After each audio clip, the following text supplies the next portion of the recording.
കണ്ടിട്ട് കർത്താവ് മനസ്സലിഞ്ഞു.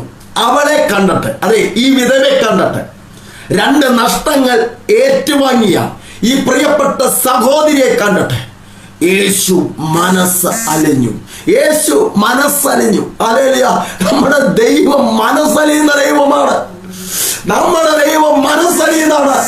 അത് കണ്ടിട്ട് ചിരിച്ചു പോകുന്ന ദൈവമല്ല, കണ്ടിട്ട് മാറിപ്പോകുന്ന ദൈവമല്ല.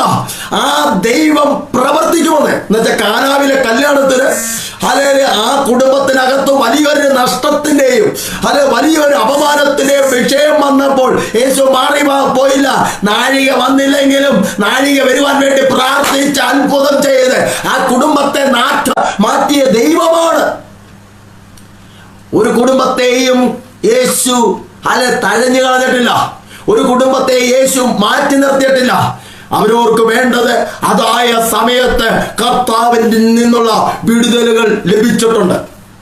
അങ്ങനെയെങ്കിൽ ഇന്ന് രാത്രിയിൽ ഈ പ്രിയപ്പെട്ട ഈ കുടുംബത്തിന് ദൈവം അത്ഭുതം ചെയ്തതുപോലെ എന്നെ കേൾക്കുന്ന സഹോദരങ്ങളോടും സഹോദരിമാരോടും എനിക്ക് പറയാനുള്ളത്, കർത്താവ് വലിയൊരു അത്ഭുതം നിങ്ങളുടെ കുടുംബത്തിൽ ചെയ്യാൻ പോവുക.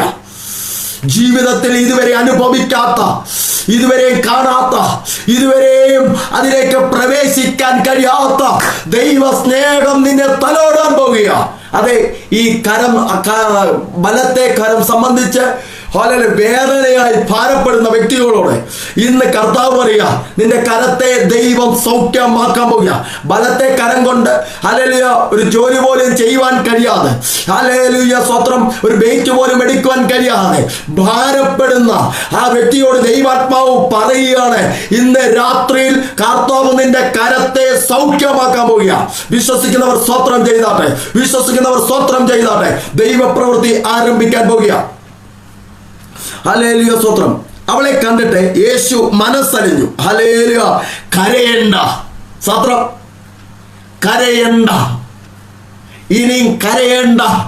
ഇതുവരെ കരഞ്ഞത് മതിയെന്ന്, ഇന്ന് ഈ നിമിഷം വരെ കരഞ്ഞത് മതിയെന്ന്. ഇനി കരയണ്ട, ഇനി നിങ്ങൾ കരയണ്ട. കാരണം അതിനെ നിങ്ങൾക്ക് വേണ്ടി പ്രവർത്തിക്കുവാനാണ് ഞാൻ നിങ്ങളുടെ സന്നിധിയിൽ വന്നിരിക്കുന്നത്. നിങ്ങളെ തേടിയാണ് ഞാൻ വന്നിരിക്കുന്നത്. നിങ്ങളെ മാറോട് ചേർത്ത് പിടിക്കാനാണ് ഞാൻ വന്നിരിക്കുന്നത്. നിങ്ങളുടെ ഭാരങ്ങളെ ചുമക്കുവാനാണ് ഞാൻ വന്നിരിക്കുന്നത്. അധ്വാനിക്കുന്നവരും ഭാരം ചുമക്കുന്നവരുമായുള്ളവരെ, നിങ്ങൾ എൻ്റെ അടുക്കൽ വരുവിൻ എന്ന് വിളിച്ചു പറഞ്ഞവൻ ഒരുവൻ മാത്രമേ ഉള്ളൂ.